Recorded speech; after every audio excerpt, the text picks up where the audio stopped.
말씀의 제목은 사람이 먹일래가 되겠습니다. 사랑이 먹일래가 아니고요, 사람이 먹일래. 줄여서 성경에서 사람이 무엇이기에 라는 말씀이 많이 나오는 게 3번 나옵니다. 욥기 17장 17절에서 사람이 무엇이기에 주께서 그를 높이시나이까, 주께서 주의 마음을 그에게 두시나이까. 시편 8편 4절에서 사람이 무엇이기에 주께서 그를 마음에 두시며 인자가 무엇이기에 주께서 그를 돌보시나이까. 144편 3절에서 주여 사람이 무엇이기에 주께서 그를 알아주시나이까, 인자가 무엇이기에 주께서 그를 존중하시나이까. 자, 3번 나옵니다. 흥미롭게도 사람이 무엇이기에, 하나님께서는 사람을 그렇게 위하시는지, 어떻게 그렇게 마음을 두시고 그렇게 높이시고 그러시는지. 우리가 성경을 보게 되면 우리가 믿고 섬기는 하나님은 어떠한 분이신가? 사람을 위하시는 분이십니다. 우리를 위하시는 분이십니다. 나를 위하시는 분이십니다. 이유가 뭘까요? 그것은 마치 부모가 자녀를 그렇게 사랑하고 위하는 것처럼 하나님께서 우리 아버지로서 자신의 형상으로 지음을 받은 그 사람을 위하시고, 또 그 형상을 잃어버린 우리들이었지만 우리가 그 형상을 회복하자 우리를 자녀로 받아주시고 우리를 사랑하시고 우리를 그처럼 위하시는 것이죠. 자, 누군가를 위한다면 어떻게 하죠? 사랑하죠? 사랑하니까 뭘 합니까? 그를 위해서 무엇이든지 다 아낌없이 주는 것을 보게 됩니다. 하나님께서도 사람을 위하셔서 우리에게 모든 좋은 것들을, 놀라운 선물들을 아끼지 않고 주시는 그러한 분이신 것을 우리가 성경을 통해서 보게 됩니다. 하나님께서 우리에게 먼저 생명을 주셨습니다. 또 우리가 먹을 수 있는, 맛있게 먹을 수 있고 즐길 수 있는 그와 같은 음식들을 주셨고요, 따뜻한 옷을 주셨고 덮을 수 있는 이불을 주셨고 함께 울고 웃을 수 있는 가족을 허락하셨고 또한 교회 안에 형제 자매들을 허락해 주셨습니다. 오늘 저와 여러분들이 받아 누리고 있는 것들 가운데서 하나님께로부터 온 것이 아닌 것은 아무것도 없는 것이죠. 하나님께서 주신 것이 아니면 우리는 받은 것이 없습니다. 무엇보다도 하나님께서는 우리를 위해서, 하나님의 생명을 우리를 위해서 십자가에서 내어주셨습니다. 이렇게 우리를 위하시는 분이시죠. 이 모든 것은 우리에게 어떤 자격이 있어서가 아니라, 우리가 그러한 것들을 받을 만한 자격이 있어서가 아니라, 다만 우리에게서 믿음을 보셨기 때문에 그렇습니다. 우리가 예수님을 믿었더니 하나님께서 우리를 자녀 삼아주시고 양자 삼아주시고 우리에게 모든 좋은 것들을 아낌없이 그렇게 주시는 분이신 것이죠. 오늘 우리가 읽은 창세기 2장 18절 말씀은 하나님께서 아담을 위하여 돕는 자를 주어 주시는 그러한 말씀인 것입니다. 우리 지난 시간에 오후에는 창세기 1장을 그렇게 봤죠. 하나님께서 열매를 맺게 하는 그 모든 종류대로 그것들을 창조하셨고 그것들을 열매 맺는 것을 보시니까 좋았다라고 말씀하셨습니다. 원래 오늘 이 말씀도 오후에 할 말씀이지만 분량이 길어서 오전으로 가져왔고요, 오후 말씀이 이 5페이지고 이 6페이지라서 옮긴 것뿐입니다. 경우에 따라서 그렇게 바꿀 수도 있겠죠. 자, 창세기 말씀을 이제 계속 볼 겁니다. 다음 주에는 3장이 되겠죠. 그 3장은 오후에 할 수도 있겠지만, 자, 우리 이 2장 18절에서 하나님께서 아담을 위하여 돕는 자를 그렇게 지으시는 본문이신데, 그렇다고 해서 하나님께서 지금 아담만을 위하시는 그런 분은 아니고 남자만을 위하는 분도 아닌 것입니다. 말씀드리고자 하는 것은 하나님께서 사람을 마음에 두시고 사람을 이토록 위하시는, 그 사람을 위하시는 하나님을 우리가 보고자 하는 것이죠. 오늘 창세기 2장 말씀을 통해서 하나님께서 사람을 얼마나 위하시고 어떻게 위하셨는가, 오늘도 우리에게 어떻게 그렇게 위하고 계시는가를 발견하고 우리가 그러한 주님을 사랑하고 우리가 그러한 주님을 더욱더 감사하기를 원합니다. 창세기 2장 1절부터 3절까지를 보겠습니다. 그리하여 하늘들과 땅이 완성되었고 하늘들의 모든 군상들도 그러하니라. 일곱째 날에 하나님께서 자신이 만드시던 자신의 일을 끝내시고 자신이 만드시던 자신의 모든 일로부터 일곱째 날에 쉬시니라. 하나님께서 일곱째 날을 복주시고 그것을 거룩하게 하셨으니 이는 그 날에 하나님께서 창조하시고 지으신 그의 모든 일로부터 쉬셨음이라 말씀합니다. 자, 1절에서 창세기 1장의 내용을 요약하고 있습니다. 그리하여 라는 말씀은 창세기 1장에서 하나님께서 그렇게 창조하신 그 모든 일들을, 그것처럼 하늘과 땅과 그 안에 있는 모든 군상들을 완전하게 지으셨다는 것을 그렇게 기록하고 있는 요약의 말씀이죠. 2절에서는 하나님께서 일곱째 날에 모든 일을 마치고 쉬셨다고 말씀하고 있고 3절에서는 하나님께서 그 일곱째 날을 복주시고 거룩하게 하셨다 말씀을 하고 계십니다. 자, 우리는 여기서 하나님께서 사람에게 주신 첫 번째 날이 어떤 하였는지를 볼 수가 있습니다. 하나님께는 일곱째 날이었고 사람에게는 창조된 바로 그날은 첫째 날이었습니다. 하나님께서 사람을 만드시고 가장 먼저 주신 날은 어떤 날인 것입니까? 쉬는 날입니다. 안식의 날을 허락하신 것이죠. 자, 우리에게 무엇을 보여줍니까? 자, 하나님께서는 전능하신 분이십니다. 하나님은 피곤치 아니하시는 분이 곤비치 않는 분이십니다. 하나님께서 그렇게 6일 동안 창조의 그 일을 하시느라고 지금 지치신 게 아닙니다. 무능력한 그런 분이 아니십니다. 무한한 능력을 가지신 주님은 결코 지치거나 피곤치 않으시는 분이십니다. 하나님께는 어떠한 쉼이나 휴식이 필요하지 않은 분이십니다. 그럼에도 불구하고 하나님께서 일곱째 날을 복주시고 쉬셨는데 그것은 누구를 위한 것일까요? 바로 하나님을 위한 것이 아니라 사람을 위하여 그 날을 쉬셨던 것이죠. 일곱째 날의 그 쉼은 하나님을 위한 것이 아니라 사람을 위한 것이었습니다. 이때 사람은 아무것도 한 일이 없는데 하나님과 함께 쉴 수 있었던 것은 그 모든 일이 다 이미 끝나 있기 때문에 그렇습니다. 히브리서 4장 10절에서 그의 안식에 들어간 사람은 하나님께서 자기 일에서 쉬신 것 같이 그도 자기 일에서 쉬었느니라는 말씀과 같이 할 일이 아무것도 없어요. 다 이루었기 때문에 아담은 그 안에서 그냥 쉬는 거예요. 안식하면 되는 것입니다. 하나님께서 자연의 모든 만물을 사람을 위하여 만드시고 사람을 가장 만짐하게 만드셨기 때문에 사람으로서는 아무런 할 일이 없었고 그저 저 사람 아담은 하나님 안에서 그냥 쉬는 것입니다. 안식을 누리는 것입니다. 그렇기 때문에 여기서 사람이 창조된 그 목적이 무엇인가 발견할 수 있는데 그것은 바로 하나님과 함께 쉬는 것입니다. 하나님과 함께 안식하는 것입니다. 이러한 복된 안식은 오늘 우리 주 예수 그리스도 안에서 우리에게 풍성히 주어졌습니다. 예수님께서 이 땅에 오셨을 때 자신을 어떻게 밝히셨습니까? 나는 안식일의 주니라 말씀하셨습니다. 이 말씀은 예수님께서 바로 창세기에서 그 안식을 주신 바로 창조주 하나님이신 것을 말씀하시는 것이죠. 첫사람 아담에게 안식을 주셨던 그와 함께 안식하셨던 바로 그 하나님께서 바로 예수님이신 것을 말씀하신 것이죠.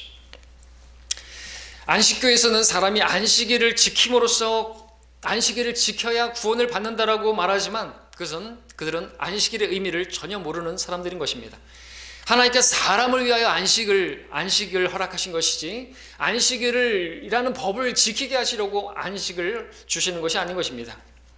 안식일은 사람을 위한 것이지 사람이 안식일을 위한 건 아니죠. 법은 사람을 위한 것이지 사람이 법을 위해서 있는 게 아니죠. 제가 오늘 오다 보니까 나무 두 그루가 보였습니다. 아파트에 들어가는 입구인데 이게 키가 작음에도 불구하고 애들이 지나가도 눈을 찌를 만한 그러한 소나무인데 이쁘게 생겼습니다. 근데 그 길로 지나가려면 사람이 이렇게 피해서 지나가야 되겠더라고요. 근데 나무가 너무나 이뻐요. 그걸 보면서 제가 생각했던 것은 저 나무는 도대체 사람을 위해 있는 것인가? 아니면 사람이 나무를 비껴가면서 저 길을 통과해야 되는 것인가? 공무원들은 뭘 하고 있는 것인가? 그런 생각이 들었습니다. 도대체 안식일이 누구를 위해 있는 것입니까? 사람을 위해 있는 것이라고 주님께서 말씀하셨죠? 안식일은 사람을 위해 있는 것이지 사람이 안식일을 위해서 있는 것이 아니라고 말씀하셨습니다.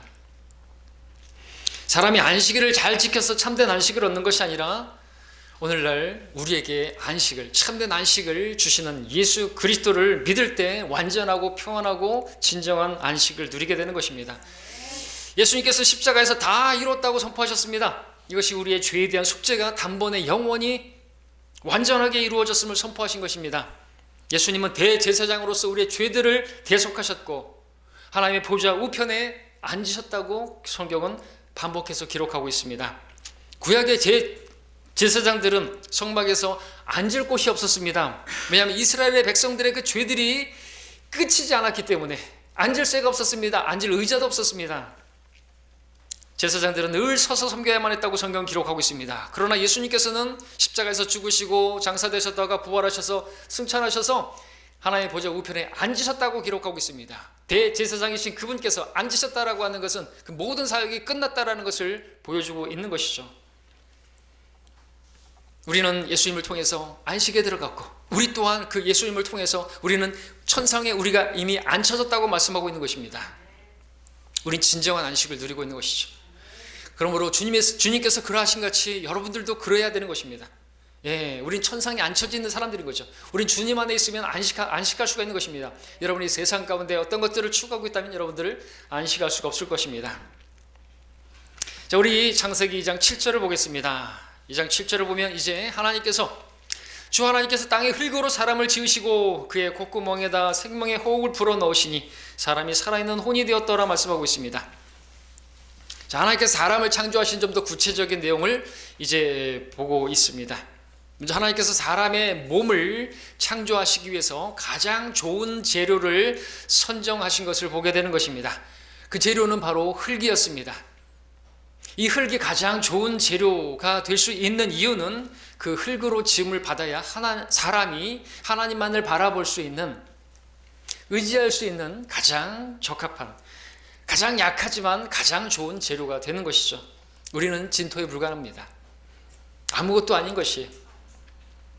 토기장이신 하나님께서는 사람이 깨지기 쉬운 질그릇으로 만드셨고 거기에 보물을 담게 하셨습니다. 그 보물은 바로 하나님의 생명이신, 하나님의 정확한 형상이신 예수 그리스도이십니다. 사람은 오직 하나님을 담을 때만이 참된 행복을 누릴 수 있고 참된 만족을 누릴 수가 있습니다. 그렇기 때문에 우리는 하나님으로 가득 채워야 합니다. 오직 성령으로 충만하라 말씀하십니다.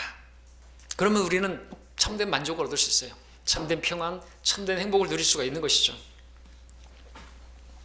또한 하나님께서는 땅의 흙으로 지으신 사람의 몸에 생명의 호흡을 불어넣으셨습니다. 이 호흡이라는 단어는 히브리어로 르하우인데 숨, 바람, 그리고 영으로 번역되어지는 단어죠.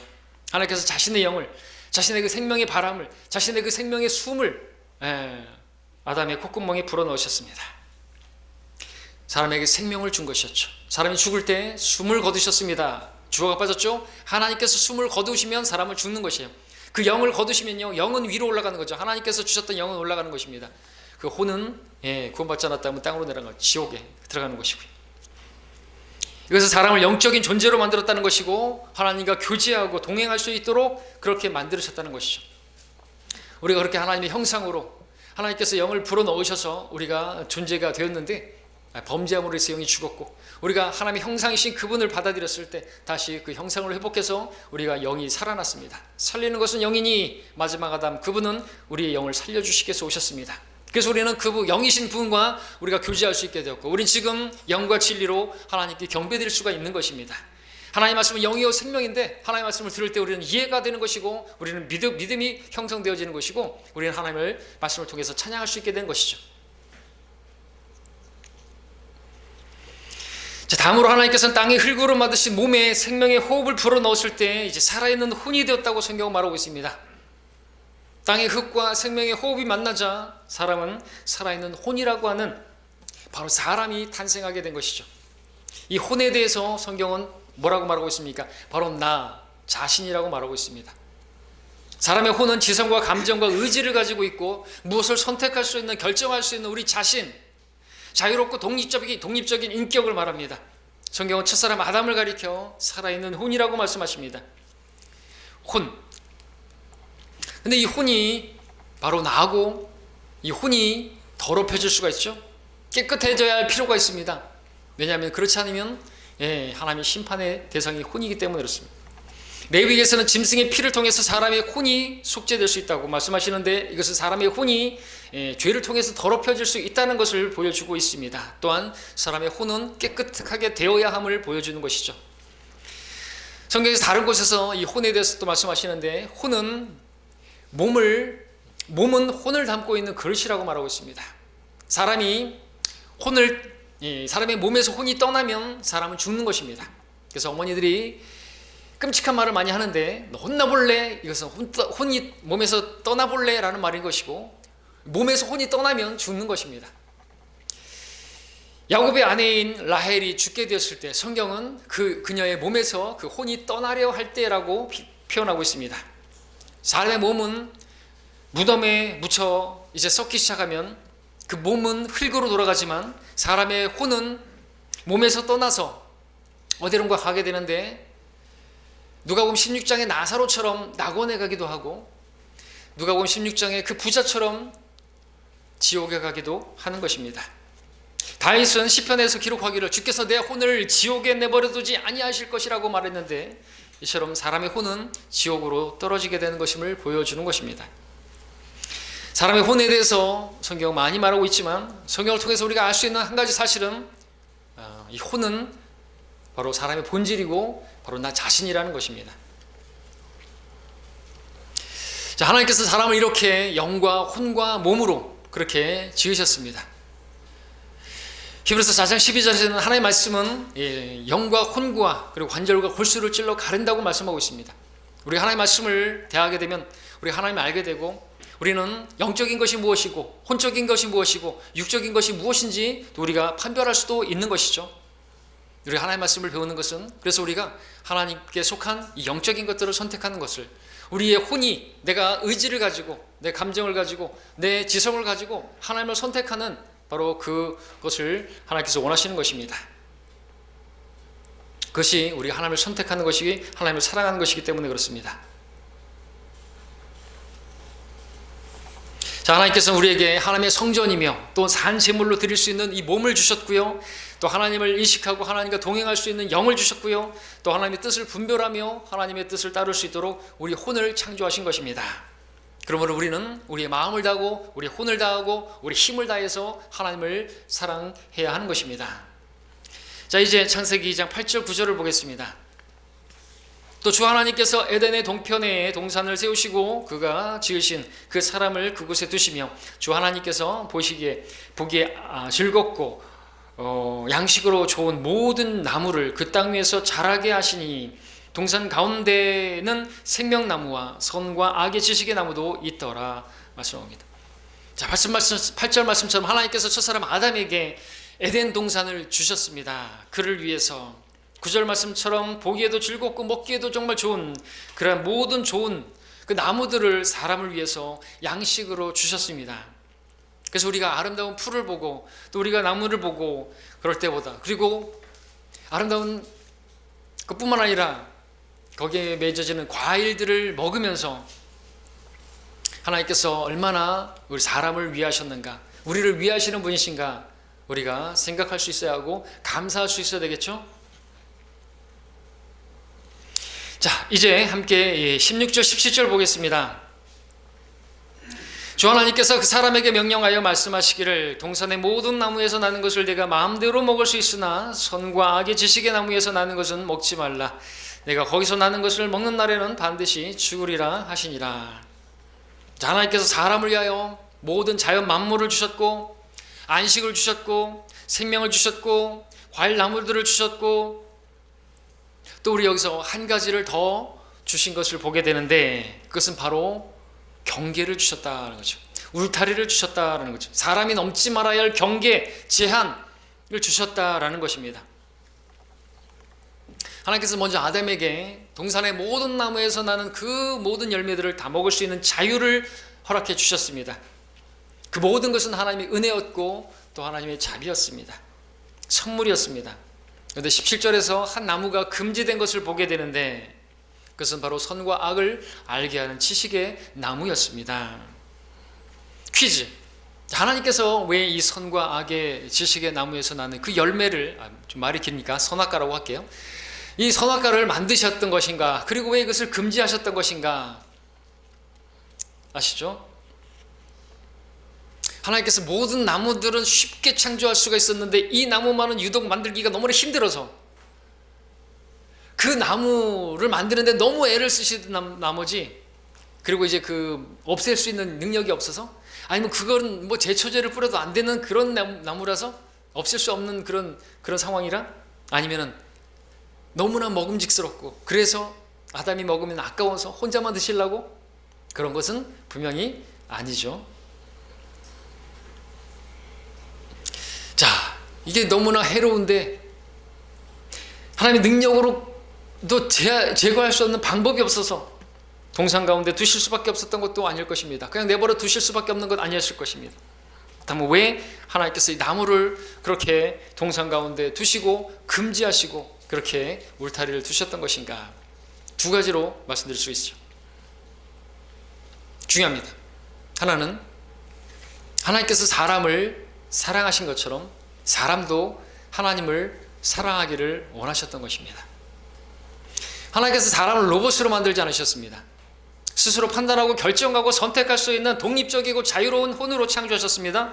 그러므로 아담에게는 스스로 선택할 수 있는, 결정할 수 있는 자유의지가 있었던 것이죠.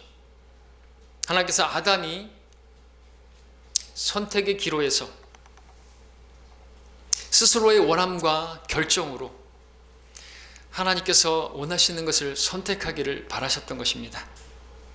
그리고 그것이야말로 진정한 하나님을 향한 존경이고 하나님을 향한 사랑이죠. 아무런 의지도 없고 로봇처럼 만들어서 무조건 복종하게 하는 건 사랑이 아닌 것입니다. 하나님께서는 아담에게 많은 무거운 규칙들을 주지 않으셨습니다. 다만 동산의 모든 나무들은 마음대로 먹되 선악과 하나만 먹지 말라고 하셨습니다. 그리고 아담이 그 명령에 순종하는 것을 통해서 아담은 하나님을 향한 존중과 하나님을 향한 사랑을 표현할 수가 있는 것이죠. 그것이 바로 아담이 하나님을 향해서 보일 수 있는 사랑의 태도인 것입니다. 말을 듣는 것이죠. 자녀들 부모를 사랑하면 말 좀 들으라고 말하죠. 말은 안 들으면서 엄마 사랑해요, 아빠 사랑해요. 하나님의 자녀들 마찬가지예요. 하나님 사랑해요 그러면서 말을 안 들어요. 순종을 안 해요. 하나님의 말씀을 들으라고 하나님의 말씀을 주시는데 하나님의 말씀을 듣고 내 의지로 내가 선택해서 하나님께서 원하시는 것을 순간순간 선택하는 것이 하나님을 사랑하는 것입니다. 하나님의 말씀을 지키는 것이 하나님을 사랑하는 것입니다. 하나님께서 그것을 원하셨던 것이죠. 근데 그게 어려워요? 다 할 수 있는데 한 가지만 하지 말라고 하는데 하나님께서 오늘도 우리에게 자원하는 드림, 믿음의 선택, 기쁜 마음으로 순종하는 그것을 원하고 계시는 것이죠. 그것이 바로 하나님께서 우리에게 주신 자유를 가지고 우리가 선택하는 진정한 하나님을 향한 사랑이기 때문에 그렇습니다. 말로만 하는 것이 사랑이 아니고요, 행동으로 보여야죠. 하지 말라는 것은 하지 말고 하라는 것은 해야죠. 자, 우리는 우리의 원함대로, 내가 원하는 대로 선택할 수 있는 많은 기로의 순간에 설 때가 있습니다. 그럼 우리가 이제는 우리 마음을 새롭게 해서 좀 더 하나님을 위해서 선택할 수 있는, 하나님께서 기뻐하시는, 하나님을 사랑하는 그 사랑의 선택을 할 수 있기를 원합니다. 자, 두 가지라고 했는데 하나 더 말씀드리면, 동산나무에 있는 그 선악과 그것을 왜 제거하지 않으셨을까? 왜 그것을 두셨을까? 그 선악과가 무엇을 보여줍니까? 아담에게 하나님을 기억나게 하는 나무였던 것이겠죠. 아담은 그 나무를 보면서 어떤 생각을 들었을까요? 하나님께서 이 동산을 나에게 은혜로 주셨지, 그리고 저 나무는 금지하셨지 라고 생각할 수 있었을 것입니다. 그것은 바로 내 위에 나를 창조하시고 나를 주관하시고 나를 인도하시는 온 우주의 권위자이신 하나님께서 계시다라는 사실을 알게 하는 것이 바로 저 선악과였다라는 것이죠. 그렇기 때문에 나는 하나님을 존중해야 하고 하나님을 사랑해야 하고, 동산 가운데 세워진 그 나무야말로 말 그대로 선악을 알게 하는 지식의 나무였을 뿐만 아니라 하나님을 기억나게 하고 하나님을 알 수 있게 하는 나무였던 것이죠.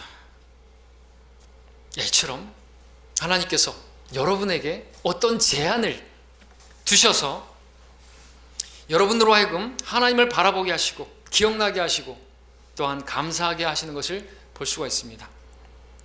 우리의 경계를 정하시고 위치를 정하셔서, 자, 이 모든 것을 하나님께서 나에게 주셨지, 또한 하나님께서 모든 것을 주관하고 계시지 라는 사실을 기억할 수 있게 하시는 것입니다.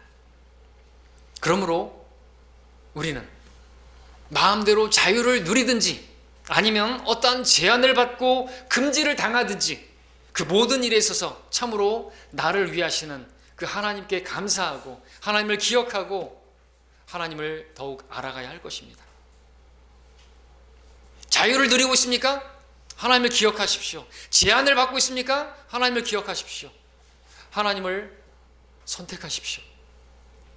하지 말아야 할 그 일을 하려고 할 때 하나님을 기억하십시오. 그것은 선악과예요. 믿음을 발휘하십시오. 하나님을 기쁘시게 하는 선택을 하실 수 있어야 되는 것입니다. 그 순간순간 내가 내 육신을 위해서 살 것인가, 하나님의 기뻐하시는 것을 위해서 선택할 것인가, 선택하는 것이 믿음인 것입니다. 근데 의지가 없어요. 감정도 없어요. 하나님을 향한 사랑도 없어요. 그러면 어떻게 되죠? 범죄하게 되는 것이죠. 자기를 기쁘게 하기 위해서 행동하는 것입니다. 하나님 그러라고 우리에게 자유를 주신 게 아니에요. 자유롭게 마음껏 넘치게 주님을 섬기라고 주신 것이에요. 일주일에 한 번만 나와서 예배 드리라고 그렇게 하시는 게 아니라는 것이죠. 자, 이제 오늘 본문 2장 18절을 볼 차례가 되었습니다. 또 주 하나님께서 말씀하시기를 남자가 혼자 있는 것이 좋지 않으니 내가 그를 위하여 돕는 자를 지으리라 하시며, 하나님께서 아담이 혼자 있는 것을 좋지 않게 여기시고 아담을 위하여 돕는 자를 지어주시겠다. 자, 이것이 최초의 부부였고 최초의 가정의 탄생이 되었습니다. 하나님께서 아담에게 돕는 자를 어떻게 만드셨는지 이제 그 과정을 한번 보도록 하겠습니다. 21절 22절입니다. 주 하나님께서 아담을 깊은 잠에 빠지게 하시니 그가 잠드니라. 하나님께서 그의 갈비뼈 중에서 하나를 취하시고 살로 대신 거기를 채우시더라. 주 하나님께서 남자에게 취했던 갈비뼈로 여자를 지으셔서 그녀를 그 남자에게로 데려오시니. 아담은 어떻게 지음받았습니까? 하나님께서 아담을 어떻게 지으셨습니까? 하나님께서 아담을 창조하실 때, 아담을 창조하실 때래, 이브를 창조하실 때 별개의 흙으로 이브를 짓지 않으셨다라는 사실을 보시기 바랍니다. 하나님께서는 아담의 몸에서 취한 아담의 갈비뼈로 그의 아내를 지으셨습니다. 그러기 위해서 아담은 하나님께서 깊은 잠에 빠지게 하셨습니다. 그리고 갈비뼈를 취하셔서 그 갈비뼈로 만드셨습니다. 여자를. 그리고 이브를 아담에게 데리고 오셨다고 말씀하고 있습니다. 이 장면을 한번 머릿속으로 그려보시기 바랍니다. 이것이 바로 최초의 에덴 결혼식장에서 행해진 최초의 결혼식이었습니다. 최초의 신랑이었던 아담이 입장에 서 있고, 그 에덴 결혼식장에는 아담이 이름 지어준 동산의 모든 동물들이 하객으로 초대되어 모였습니다. 그리고 결혼식의 주례자이자 아버지이신 하나님께서 신부의 손을 잡고 이제 입장하십니다. 그리고 신부를 아담에게 데리고 오십니다. 최초의 결혼식이고 가정이었습니다. 결혼을 하실 분들은 이렇게 결혼할 수 있기를 바랍니다. 이렇게 가정을 이룰 수 있기를 바랍니다. 내가 원하는 배우자를 내 눈이 보기 좋은 대로, 내 육신의 정욕과 안목의 정욕, 생의 자랑의 기준으로 배우자를 선택하는 것이 아니라 아버지 하나님께서 나에게 보여주시고 나에게 데려다 주시는 그러한 배우자를 선택해야 할 줄로 믿습니다. 어떻게 데려다 주시죠? 주 안에서 하면 되죠. 그리고 하나님의 뜻인지 확실할 수 있는 그런 방법이 있죠. 기도하고요, 조성된 환경이 있고요, 또 하나님 말씀이 있고요, 또 주의 조언이 있고요. 그런 걸 통해서 하나님께서 나에게 주신 배우자라는 것을 선택할 수가 있는 것입니다. 그렇게 배우자를 선택해야 망하지 않습니다. 솔로몬은요, 배우자를 잘못 선택했다가 망했습니다. 남자든 여자든 마찬가지. 망하려면 배우자를 여러분이 보기 좋은 대로, 육신의 정욕대로, 어떤 생의 자랑으로, 부의 기준으로 여러분들 선택하십시오. 근데 사랑에 필요한 건 돈이 아닙니다. 결혼에 필요한 건 돈이 아니에요. 재력 보고 그렇게 결혼 배우자 선택했다가는 망하는 것입니다. 그리스도인들은 절대로 그러면 안 되는 것이죠. 성경은 그것을 우리에게 가르쳐주고 있습니다. 자, 이제 23절부터 25절까지를 보겠습니다. 아담이 말하기를 이는 이제 내 뼈들 중에 뼈요 내 살 중에 살이니 그녀를 여자라 부리리라. 이는 그녀가 남자에게서 취해졌음이라 하니라. 그러므로 남자가 자기 아버지와 자기 어머니를 떠나서 자기 아내와 결합하리니 그들이 한 몸이 될 것입니다. 남자와 그의 아내가 둘 다 벌거벗었으나 부끄러워하지 아니하더라. 아담이 이브를 처음 봤을 때 뭐라고 고백했는지, 뭐라고 불렀는지는 모르겠지만 성경은 한마디로 고백하고 있습니다. 내 살 중에 살이요 내 뼈 중에 뼈라. 다시 말하면 이것은 아담과 이브가 분리된 그러한 두 개의 그러한 존재가 아니라 하나라는 것이죠. 하나라는 거죠. 나의 살이고 나의 뼈고 하나라는 거죠. 완전한 하나. 하나님께서 이러한 돕는 자를 아담을 위하여 주셨습니다. 자, 오늘 우리는 이 창세기 말씀을 통해서 우리를 위하시는, 사람을 위하시는 우리 주님을 보고 있습니다. 자, 하나님께서는 사람을 사랑하셨습니다. 사람을 위하여 모든 것을 주셨습니다. 먼저 생명을 주셨죠. 쉼을 주셨죠. 아름답고 맛있는 먹고 즐길 수 있는 과일들을 주셨죠. 열매들을 주셨죠. 또 자원하는 마음으로 하나님을 선택할 수 있는 선택의 길과 또 제한의 울타리를 주셨죠. 그리고 아내와 남편, 가정을 주셨습니다. 자, 이 모든 것이 하나님께서 사람에게 베푸신 복된 선물이고 은혜인 것입니다. 이렇게 우리를 위하시는 하나님을 우리도 위해서, 이렇게 우리를 사랑하시는 하나님을 우리도 사랑하기를 원합니다. 자, 이제 하나님께서 사람을 위하시는, 우리를 위하시는 그 위하신 그 놀라운 그 정말 신비로운 한 가지 사실을 이제 마지막으로 볼 차례입니다. 자, 우리는 창세기에서 또 많은 구약의 말씀을 통해서 신약의 귀한 진리를 발견할 수 있는데 오늘 말씀을 통해서 그것을 하나 살펴보고자 합니다. 자, 그것은 바로 아담의 깊은 잠과 이브의 탄생에 관한 하나님의 큰 그림, 이거 놀라운 신비입니다. 다시 창세기 2장 21절의 말씀에 여러분들 눈을 고정해 보시면서 하나님께서 아담을 깊은 잠에 빠지게 하셨다는 사실을 눈여겨보시길 바랍니다. 여기서 깊은 잠에 빠졌다는 것은 그가 죽었다는 것을 말하는 것이죠.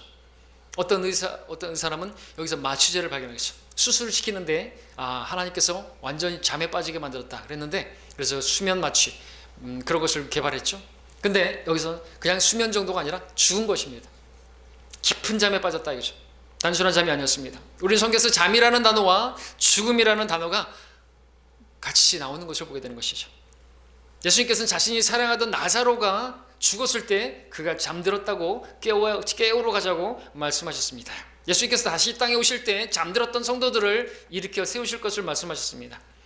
사도행전 7장에서 스데반이 말씀을 전하다가 돌에 맞아 죽었을 때 그가 잠드니라고 기록하고 있습니다. 자, 우리는 로마서에서 죄의 싹은 사망이라는 말씀을 보게 됩니다. 죄의 대가로 죽는 것이죠. 근데 창세기 2장에서 아담의 상황은 아직 죄가 없는 상태입니다. 아직 죽음이라는 것이 존재하지 않는 때입니다. 그런 때 아담은 단순한 잠이 아니라 깊은 잠에 빠졌는데 그것은 죽었다는 것을 말하고 있습니다. 이 깊은 잠은 이브를 탄생시키기 위함이었습니다. 이제 창세기 2장 23절, 24절을 눈여겨보시면서 한번 눈여겨보시고 에베소서 5장으로 이제 이동하겠습니다. 에베소서 5장 30절.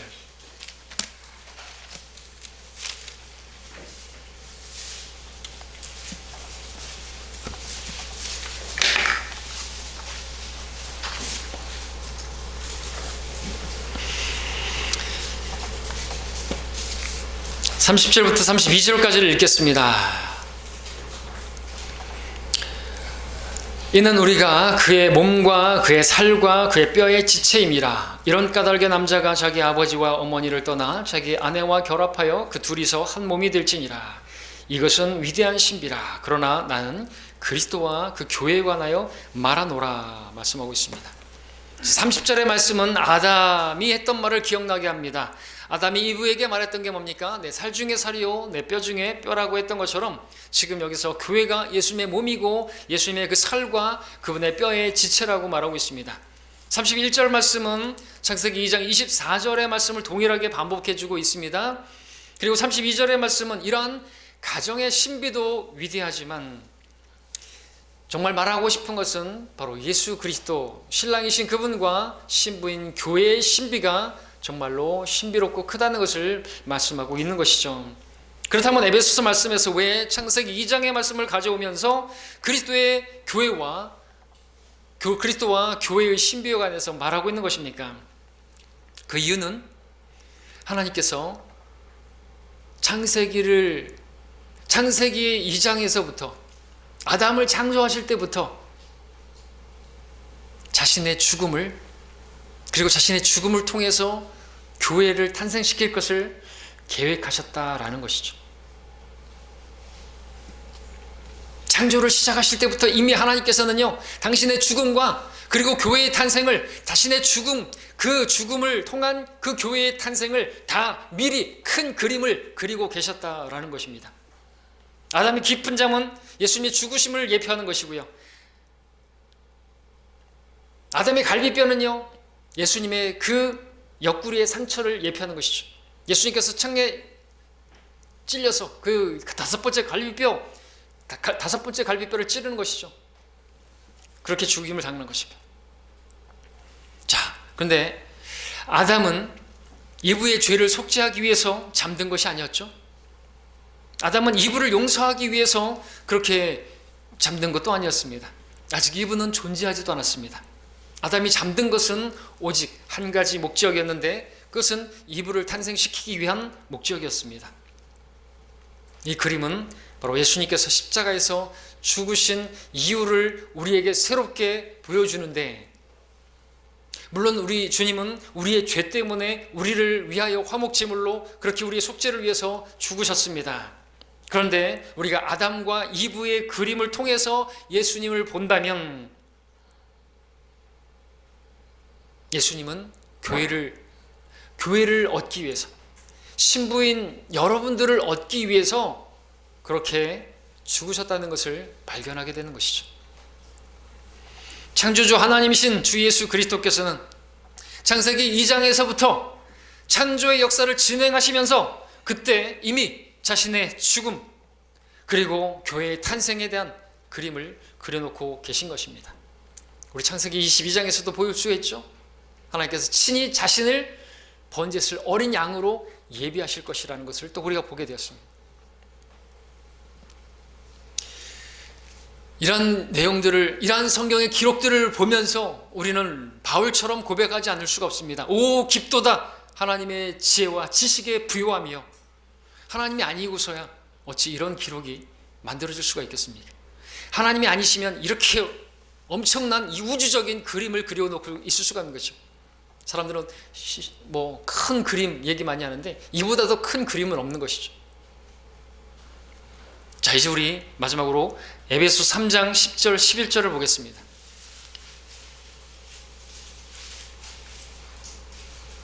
에베소 3장 10절 11절 마무리입니다.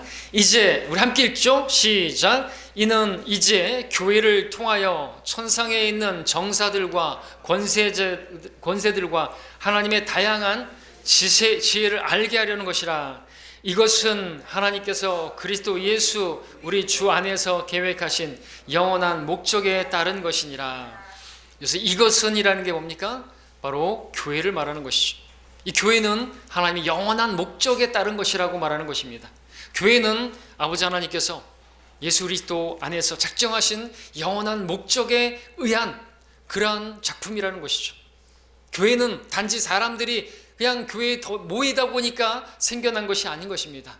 유대인들이 예수님을 십자가에 못 박으니까 그냥 그렇게 교회가 탄생된 것도 아닌 것입니다. 교회는 창세전부터, 아니 영원전부터 하나님의 마음 깊은 곳에서 있었던 하나님의 목적이었고 하나님의 계획이었던 것이죠. 그리고 하나님이 이러한 놀라운 신비한 교회의 그림을 아담과 이브를 통해서 창세기에서 그려놓고 계신 것입니다. 그리고 저와 여러분들은 하나님께서 영원전부터 가지고 계셨던 그 영원한 목적에 들어있는 그 교회 안에 우리가 들어와 있는 것입니다.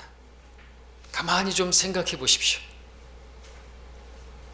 여러분들은 정말로 놀랍고 신비한 하나님의 사랑과 그 은혜 안에 있는 것이에요.